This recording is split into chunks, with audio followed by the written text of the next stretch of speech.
भगवान शिव और दक्ष प्रजापति का मनोमालिन्य। दक्ष प्रजापति की छोटी कन्या सती का विवाह शिवजी के साथ हुआ है। दक्ष प्रजापति ने शिवजी का अपमान किया, इसलिए सती ने अपना शरीर यज्ञ में भस्म कर दिया। भगवान शंकर महान है, सचराचर जगत के गुरु हैं। संत ज्ञानेश्वर जी ने ज्ञानेश्वरी में कहा है, जगत में जितने धर्म संप्रदाय हैं उनके आदि गुरु श्री शंकर हैं। गुरु किए बिना मत रहो।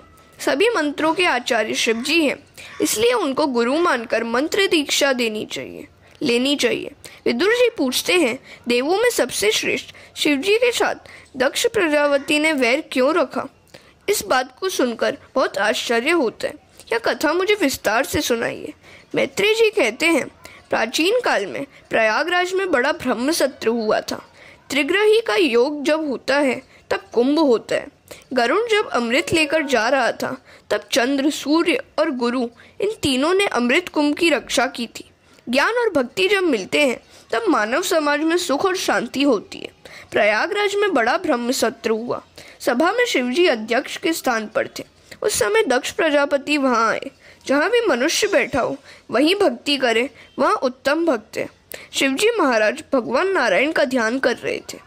सभा में कौन आया और कौन गया इसका उनको भान नहीं था। दक्ष वहां आए। दूसरे देवों ने उठकर उनका सम्मान किया, परंतु शिवजी खड़े नहीं हुए। उस समय क्रोध में आकर दक्ष ने शिवजी की निंदा की। श्रीधर स्वामी ने तो निंदा में से स्तुति के अर्थ निकाले, अर्थात इन निंदा के शब्दों में से भी शिवजी की स्तुति रूप अर्थ निकाले। श्रीमद् भागवत पर सबसे उत्तम टीका श्रीधर स्वामी की मानी गई है। वे नरसिंह भगवान के भक्त थे। दशम स्कंद में श्री कृष्ण की शिशुपाल ने निंदा की है, उसका श्रीधर स्वामी ने स्तुति परक अर्थ किया है, क्योंकि निंदा सुनने से भी पाप लगता है। निंदा नरक के समान है। जो व्यक्ति उपस्थित न हो उसके दोषों के वर्णन करने को निंदा कहते हैं। शिवजी की निंदा भागवत जैसे ग्रंथ में शोभास्पद नहीं है। दक्ष प्रजापति ने निंदा करते हुए कहा, शिव शमशान में रहने वाला है, परंतु यह तो स्तुति रूप है। सारा जगत शमशान के समान है। काशी महान शमशान है, देह भी शमशान है, घर भी शमशान है। इस प्रकार शमशान का अर्थ है सारा जगत, अर्थात शिवजी संसार की हर एक चीज में विराजे हुए हैं। सारा जगत शमशान रूप है और शिवजी जगत के प्रत्येक पदार्थ में व्याप्त है, इसलिए वे व्यापक ब्रह्म रूप है। जगत की प्रत्येक चीज में शिव तत्व है, ब्रह्म तत्व व्यापक है। भगवान शंकर आशुतोष है। शिवजी के दरबार में हर एक को प्रवेश मिलता है। ऋषि, देव, दानव और भूत पिशाच भी आते हैं। शिवजी का दरबार सबके लिए खुला रहता है। शिवजी का दरबार सबके लिए यदि खुला ना होता तो ये बेचारे भूत पिशाच कहाँ जाते? राम जी के दरबार के दरवाजे पर हनुमान जी गदा लेकर खड़े रहते हैं कि जिसने मेरे राम जी की तरह भाई पर प्रेम रखा हो, राम जी की तरह मर्यादा का पालन किया हो, पर स्त्री को माता समान माना हो, उसे ही अंदर जाने का अधिकार है। राम जी की प्रत्येक मर्यादा का पालन करोगे तो राम जी के दरबार में प्रवेश मिलेगा। इस प्रकार का बर्ताव न हो तो हनुमान जी गदा मारकर बाहर निकाल लेते हैं।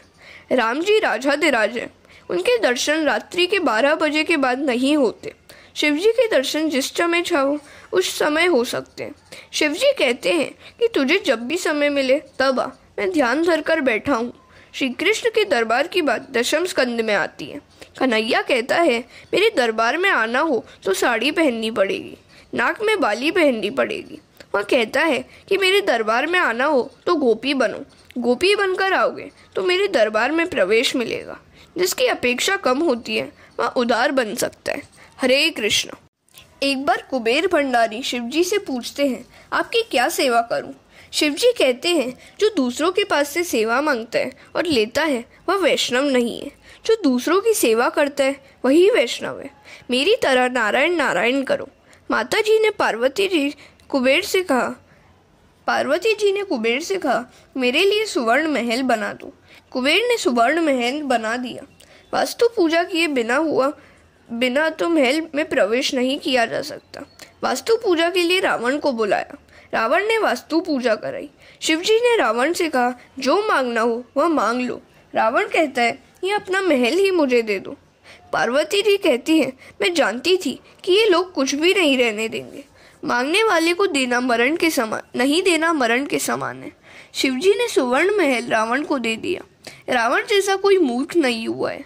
रावण ने कहा, महाराज महल तो सुंदर दिया, अब इस पार्वती को भी मुझे दे दो। शिवजी ने कहा, तुमको जरूरत हो तो ले जाओ, जगत में ऐसा दानवीर कोई नहीं हुआ।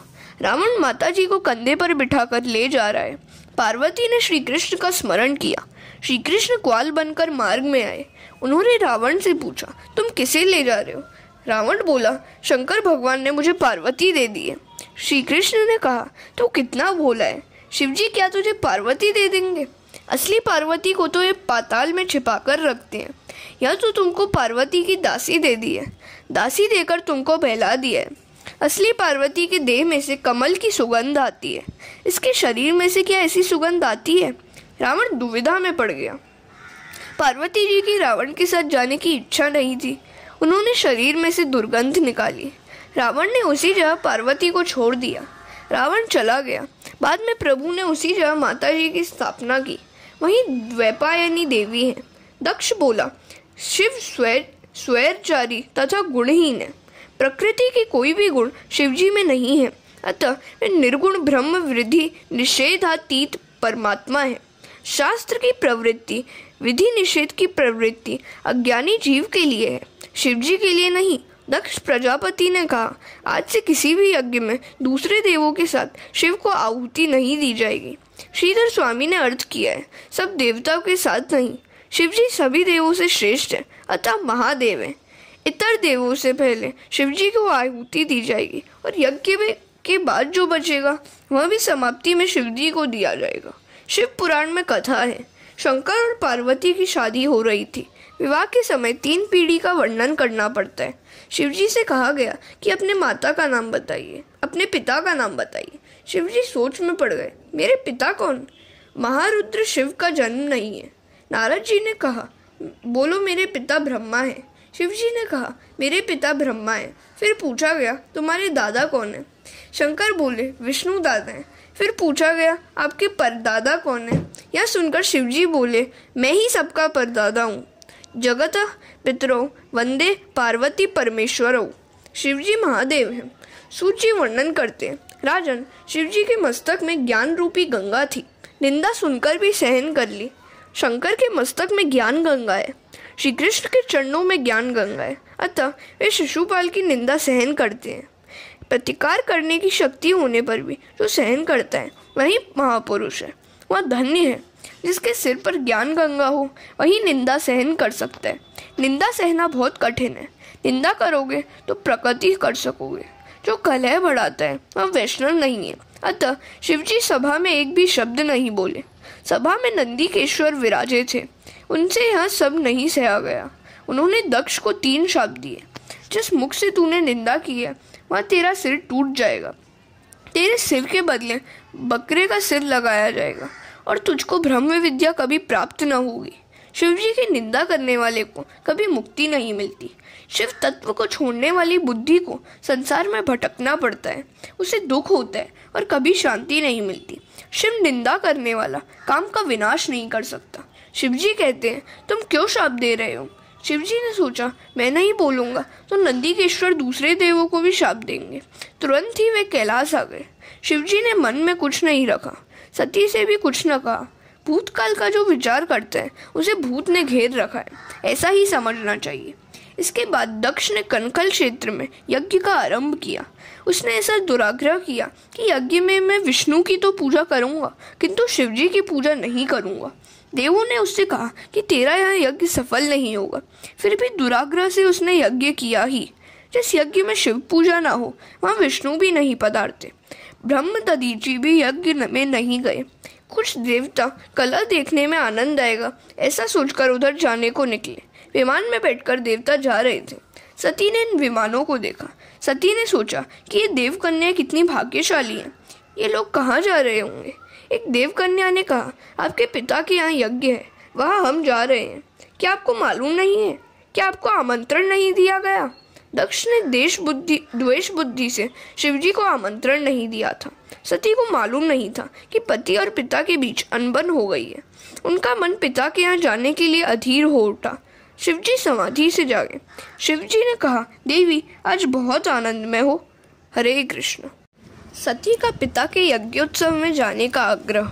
सती ने कहा, आपके ससुर जी महायज्ञ कर रहे हैं। शंकर ने कहा, देवी, इस संसार में किसी के घर विवाह तो किसी के घर मरण। संसार दुख से भरा हुआ है। सुखरूप तो एक परमात्मा ही है। तेरे और मेरे पिता तो नारायण ही है। सती ने कहा, महाराज, आप कैसे निष्ठुर हैं। आपकी किसी भी संबंधी से मिलने की इच्छा तक नहीं होती। शंकर कहते हैं, देवी, मैं सबसे मन से मिलता हूँ, किसी को शरीर से नहीं मिलता। प्रत्यक्ष शरीर से किसी से मिलने की इच्छा नहीं होती। सती कहती है, आप तत्वनिष्ठ हैं, ब्रह्म रूप हैं, किंतु नाथ, मेरी वहाँ जाने की बहुत इच्छा है। आप भी चलिए, आपका सम्मान होगा।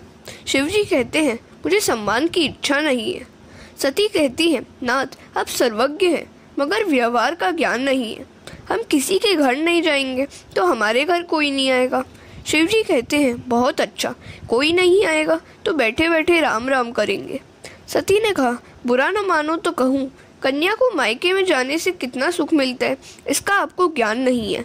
आप यदि कन्या हो जाए और आपका विवाह हो, तभी आपको मालूम हो कि कन्या को मायके जाने में कितना आनंद मिलता है। आपको आना ही पड़ेगा।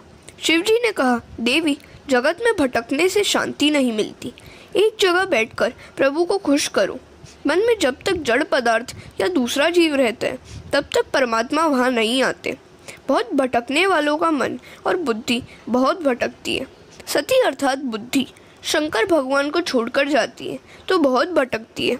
शिवजी कहते हैं, तेरे पिता ने मेरा अपमान किया, वहाँ जाने में कोई भलाई नहीं है। सती ने कहा, नाथ, आपकी कुछ भूल हुई होगी। मेरे पिता मूर्ख नहीं है कि बिना कसूर आपको अपशब्द कहे। शिवजी कहते हैं, मैंने उनका कोई अपमान नहीं किया। शिवजी ने यज्ञ प्रसंग कह सुनाया। सती चरित्र में पितृस्नेह और पति निष्ठा की खींचतान है। सती कहती हैं, आपने मेरे पिता को क्यों मान नहीं दिया। शिवजी ने कहा, मैंने तेरे पिता को मन से मान दिया था। मैं कभी किसी का अपमान नहीं करता। सती ने कहा, यह तो वेदांत की परिभाषा लगती है। मेरे पिता के अंतर में बसे हुए वासुदेव की आपने वंदना की थी, यह मेरे पिता को कैसे मालूम होता। आप यह बात अब भूल जाए। शिवजी ने कहा, देवी, मैं भूल गया हूँ, मगर तेरे पिता अब तक नहीं भूले हैं। शिवजी ने सती को बहुत समझाया कि जहाँ मुझे मान नहीं मिलता, वहाँ जाने से तेरा अपमान होगा। तू माननी है, अपमान सहन न कर सकेगी, वहाँ मत जा, अनर्थ होगा। सती न मानी। उसने सोचा कि यज्ञ में नहीं जाऊंगी तो पति और पिता के बीच वैर बढ़ेगा। सबको यहाँ वैर की बात मालूम होगी। उसने सोचा कि मैं वहाँ जाकर पिताजी से कहूँगी कि मैं तो बिना आमंत्रण के ही आ गई हूँ, किंतु मेरे पति नहीं आएंगे, अतः भाई को उनको बुलाने के लिए भेज दो। पिता पति के बीच वैर उत्पन्न हो गया, उसे मैं शांत करूँगी। आज पति की आज्ञा के विरुद्ध पिता के घर जाऊँगी। सती ने घर छोड़ा। जिस दिन घर में झगड़ा हुआ हो, उस दिन घर छोड़ना नहीं चाहिए। जो घर छोड़ता है वह बाहर सुखी नहीं हो सकता। शिवजी ने सोचा, सती जा रही है तो अब वापस नहीं आएगी, जाने दो, किंतु वहाँ अकेली जाए यह ठीक नहीं है। शिवजी ने अपने गणों को आज्ञा दी कि तुम भी साथ जाओ। सुखदेव जी वर्णन करते हैं, राजन शिवगण आ गए। उन्होंने कहा, माँ, तुम चलकर जाओ, यह ठीक नहीं है। सती नंदीकेश्वर पर सवार हो गई। शिवजी ने सती की साड़ी आदि चीजें गठरी में बांध दी थी। यह शिव और सती का अंतिम मिलन था। शिवजी ने सोचा, सती की कोई चीज यहाँ रहेगी तो मेरे कृष्ण भजन में विक्षेप करेगी, मन में विकार उत्पन्न हो, ऐसा कोई चित्र घर में रखना नहीं चाहिए। वह चित्र मन में आएगा तो कृष्ण भजन में विघ्न करेगा। सती ने कहा, इन सब चीजों की क्या जरूरत है। शिवजी ने कहा, देवी, तुमको जरूरत पड़ेगी, सब साथ ले जाओ। सती को बहुत जल्दी जाना था, इसलिए व्यास जी ने रास्ते का वर्णन नहीं किया है। सती जी यज्ञ मंडप में पधारती हैं। वहाँ शंकर की अर्धांगिनी है। सारा जगत उनका सम्मान करता है। ऋषि मुनि भी उनका सम्मान करते हैं, मगर सती को इससे संतोष नहीं हुआ। आदि शक्ति जगदम्बा ने दक्ष को प्रणाम किया। सती को देखकर दक्ष क्रोधित हुआ। यह गरबा क्यों इधर आई है, और यह कहकर उसने मुंह फेर लिया। दक्ष दक्ष नहीं, अदक्ष है। श्रीधर स्वामी ने कहा है, क्रिया दक्ष अपि अदक्ष मूर्ख। दक्ष क्रिया दक्ष नहीं, अपितु क्रिया अदक्ष था। सती सोचती है, मेरे पिताजी मेरे सामने भी नहीं देखते, मेरी अब यहाँ रहने की इच्छा नहीं है। मैं घर जाऊंगी। शिवजी उदार हैं, वे मुझे स्वीकार करेंगे। माता सती यज्ञ मंडप में भ्रमण करती हैं। सब देवताओं की स्थापना की गई थी, केवल शिवजी की स्थापना नहीं थी। सती ने देखा कि यज्ञ में सब देवताओं को यज्ञ भोग दिया गया है, परंतु शिवजी को नहीं दिया गया। शिवजी के लिए आसन भी नहीं रखा। आज ईशान दिशा खाली थी। दक्ष प्रजापति ने सती का अपमान किया, पर वह सती ने सहन किया, परंतु सती से अपने पति का अपमान न सहा गया। सती को बहुत दुख हुआ। जगदम्बा क्रोधित हुई, सिर पर बंधी हुई फूलों की वेड़ी भी छूट गई। यह देखकर देवता माता जी का वंदन करने लगे और बोलने लगे, माता जी क्रोध न कीजिए। सती कहती है, आप घबराइए नहीं, अब मैं क्रोध अपने शरीर पर करूंगी। इस शरीर से मैंने पाप किया है, पति की आज्ञा का मैंने पालन नहीं किया। इस शरीर को अब मैं जला दूंगी। सभा में जगदम्बा ने 13 श्लोकों में भाषण दिया। अरे, तेरे जैसा विषयी शिव तत्व को क्या जानेगा? जो शरीर को आत्मा मानता है वह शिव तत्व को क्या जाने? बड़े बड़े देवता शिव के चरणों का आश्रय लेते हैं। शिव कृपा के बिना कृष्ण भक्ति सफल नहीं होती। प्रवृत्ति निवृत्ति से परे होकर स्वरूप में मग्न रहने वाले शिवजी परब्रह्म परमात्मा है। मुझे दुख हो रहा है कि शिव निंदा करने वाले दक्ष की मैं पुत्री हूँ। हरे कृष्ण।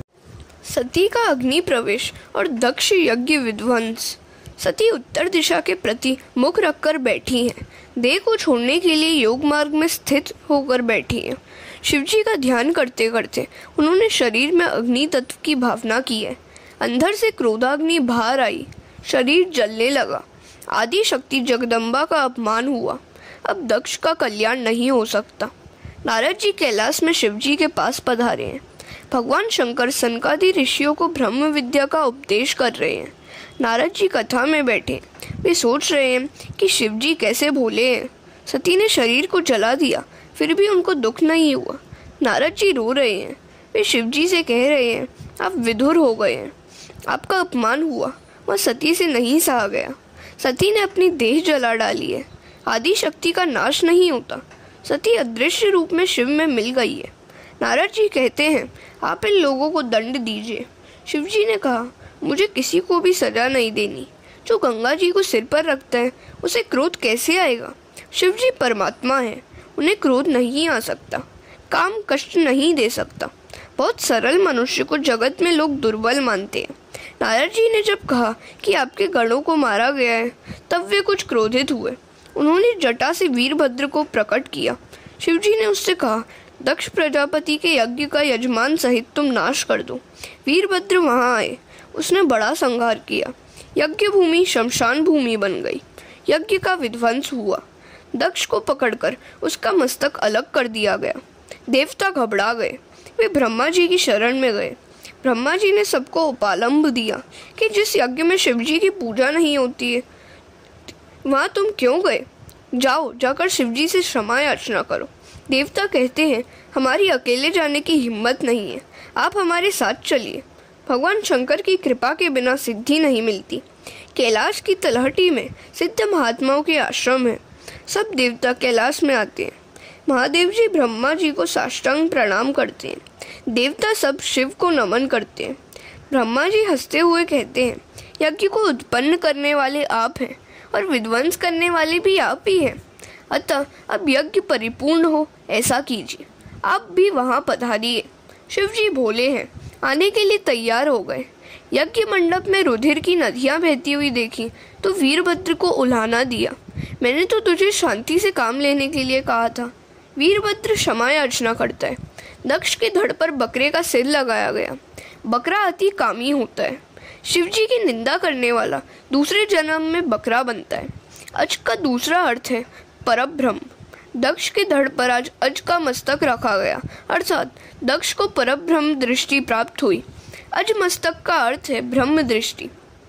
दक्ष होश में आया और शिव की स्तुति करने लगा। दक्ष प्रजापति ने शिव पूजन किया।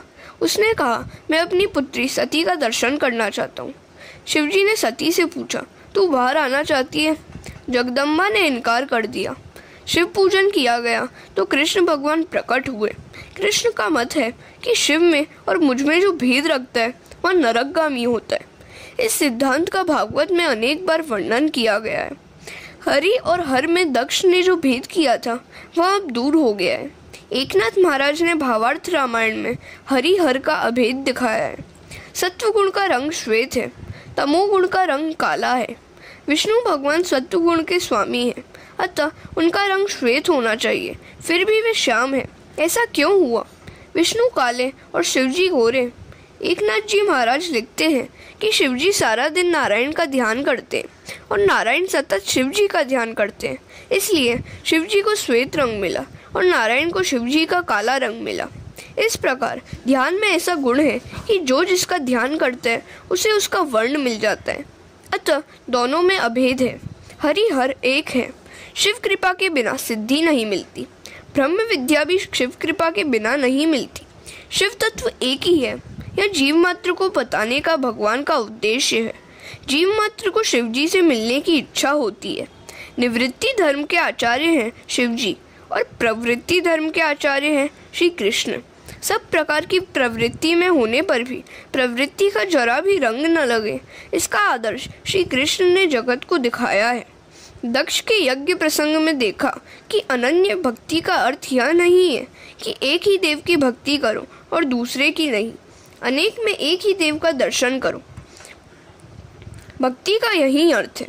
प्रभु सर्वव्यापक है, जो सर्व में प्रभु का दर्शन करे वही उत्तम वैष्णव है।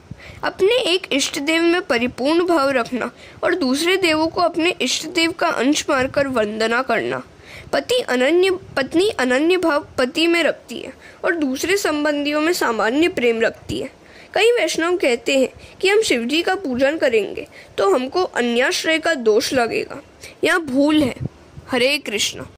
शरीर पंचायतन और इसके 5 प्रधान देव। 5 देव एक ही है, उनमें भेद बुद्धि मत करो।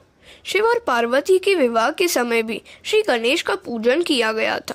गणपति भी ब्रह्म रूप है, वे तो नित्य हैं, परंतु पार्वती के यहाँ उनका अवतार हुआ था। भले इन सब की भक्ति करो, परंतु यदि बाल कृष्ण की सेवा न करोगे तो सभी पूजा निष्फल होगी। बाल कृष्ण प्रेम का दान करते हैं, इस प्रेम के बिना ज्ञान शुष्क है, प्रेम के बिना ज्ञान की शोभा नहीं। दक्ष प्रजापति ने यज्ञ किया, मगर उसने भेद बुद्धि रखने के कारण शिवजी की पूजा नहीं की, अतः उसके यज्ञ में विघ्न आया। यह शरीर पंचायतन है, पंच तत्वों का यह शरीर रचा हुआ है। एक एक तत्व का एक एक देव है। इस पंचायतन के 5 प्रधान देव निम्न हैं। पहला पृथ्वी तत्व। गणेश की उपासना से विघ्नों का नाश होता है। गणेश विघ्न करता है, गणेश पूजन से तुम्हारे सत्कार्य में विघ्न नहीं आएगा। दूसरा जल तत्व। शिव की उपासना करने से ज्ञान मिलता है। तीसरा तेज तत्व। सूर्य की उपासना हमें निरोगी बनाती है। आरोग्यम भास्करात इच्छेत। पृथ्वी पर सूर्य प्रत्यक्ष साक्षात देव है। एक नास्तिक ने मुझसे भगवान के दर्शन करने के लिए कहा। मैंने सूर्य की ओर इंगित करके कहा कि यही साक्षात परमात्मा है। प्रतिदिन कम से कम 11 सूर्य नमस्कार करो। नमस्कार प्रियो भानु जलाधारा प्रियो शिव, अलंकार प्रियो कृष्ण, ब्राह्मणों प्रियो मोदक प्रियो। वायु तत्व माता पार्वती की उपासना धन देती है। आकाश तत्व विष्णु की उपासना प्रेम देती है और प्रेम बढ़ाती भी है। सूर्य की पूजा से तुम्हें अच्छा आरोग्य मिलेगा। शिवजी की पूजा से तुम्हें ज्ञान लाभ होगा। पार्वती की पूजा से संपत्ति होने पर भी प्राप्त होगी। बुद्धि शरीर संपत्ति के होने पर भी श्री कृष्ण की सेवा न करोगे तो बात नहीं बनेगी। श्री कृष्ण प्रेम दाता है। द्वारिकाधीश की सेवा स्मरण में तन्मय होने के बाद यदि प्रजापति दक्ष ने शिवजी की पूजा छोड़ दी होती तो कोई हर्ज नहीं था, किंतु उसके दिल में वैर भाव था। उसने कुभाव से यज्ञ किया, अतः वह यज्ञ पाप रूप हुआ। जीव ही दक्ष है और सद्गुरु शिवजी है। शरीर को सादगीमय रखो। शरीर एक मुट्ठी भर भस्म है, अतः उसका अनावश्यक श्रृंगार और लालन छोड़ दो। यही है शिवजी का उद्देश्य, इसलिए तो वे अपने शरीर पर भस्म लगाते हैं। शरीर का श्रृंगार छोड़ दो। मानव जीवन तपश्चर्या के लिए, जो तप नहीं करता उसका पतन होता ही है। मानव जीवन का लक्ष्य भोग नहीं भजन है, ईश्वर भजन है। संभाव और सद्भाव सिद्ध करने के लिए सत्संग की जरूरत है। संभाव तब सिद्ध होता है कि जब हर एक जड़ चेतन की ओर ईश्वर की भावना जागे। मानव अवतार परमात्मा की आराधना और तप करने के लिए। पशु भी भोगों का उपभोग करते हैं। यदि मनुष्य केवल भोग के पीछे ही दीवाना हो जाए तो फिर उसमें और पशु में कौन सा भेद रह जाएगा। प्रभु ने मनुष्य को बुद्धि दी है, ज्ञान दिया है, पशु को कुछ नहीं दिया है। आने वाले कल की चिंता मानव कर सकता है, पशु नहीं। न तो देव तप कर सकते हैं और न ही पशु। देव पुण्य का उपभोग कर सकते हैं, तपश्चर्या का अधिकार केवल मनुष्य को ही है। मनुष्य विवेक पूर्वक भोग का भी उपभोग कर सकता है। मनुष्य जीवन विविध प्रकार के तप करने के लिए। तप के कई प्रकार है। कष्ट सहते हुए सत्कर्म करना तप है। उपासना भी तप है। पूर्णिमा अमावस्या के दिन पवित्र माने गए हैं। उन दिनों अनशन करना चाहिए। परोपकार में शरीर को लीन करना भी तप है। भाव संशुद्धि बड़ा तप है। सभी में ईश्वर का भाव रखना भी तप है। सभी में ईश्वर विराजित है, ऐसा अनुभव करना महान तप है। अर्थात अंतःकरण की पवित्रता से हृदय में सदा सर्वदा शांति और प्रसन्नता रहेगी। प्रिय और सत्य बोलना वाणी का तप है। पवित्रता, सरलता, ब्रह्मचर्य, अहिंसा शरीर संबंधी तप है। सभी के प्रति संभाव और सद्भाव रखने वाले के मन में कभी काम प्रवेश नहीं पा सकता। विकार और वासना को नष्ट करने का यही श्रेष्ठ उपाय है। जो सभी की ओर सद्भाव रखे और सभी में ईश्वर के अंश का अनुभव करे तो वह सफल होता है। प्रजापति दक्ष ने यज्ञ में शुद्ध भाव संभाव न रखा, अतः उसे दुख सहना पड़ा। उसका यज्ञ से कल्याण न हो पाया क्योंकि उसने शिव जी के प्रति कुभाव रखकर यज्ञ किया था।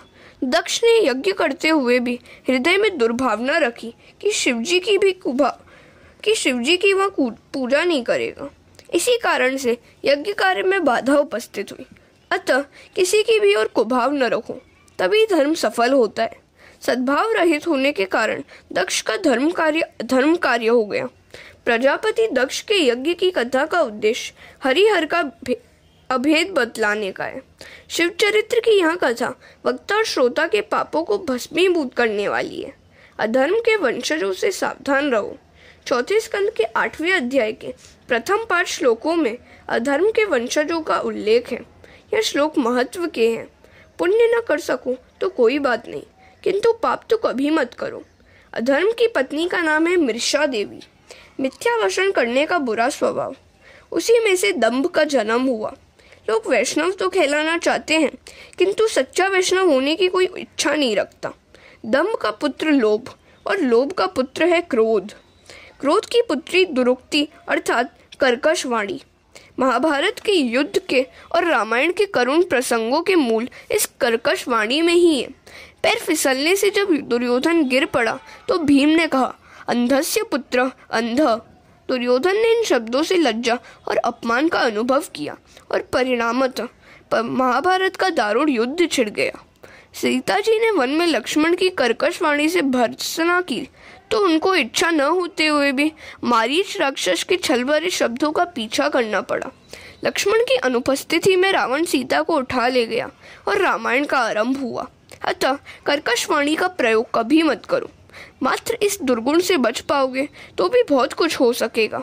कर्कश वाणी से कली उत्पन्न होता है। कली कलह का ही रूप है। भागवत का उद्देश्य है इंद्रियों को हरि रस में डुबोए रखना। नामदेव दर्जी का, गोरा कुम्हार का, सेना नाई का काम करते थे। उन्होंने अपने अपने काम धंधों से ज्ञान पाया और व्यवहार शुद्धि के कारण उनका बेड़ा पार हो गया। अब अर्थ प्रकरण का आरंभ होता है। शांति संपत्ति से नहीं किंतु संयम, सदाचार और अच्छे संस्कारों से प्राप्त होती है। संपत्ति से विकार वासना बढ़ती है। अतः धर्म का प्रकरण पहले आता है और अर्थ का बाद में। अब ध्रुव जी का आख्यान आ रहा है। उत्तानपाद की कथा जीव मात्र की कथा है। हरे कृष्ण।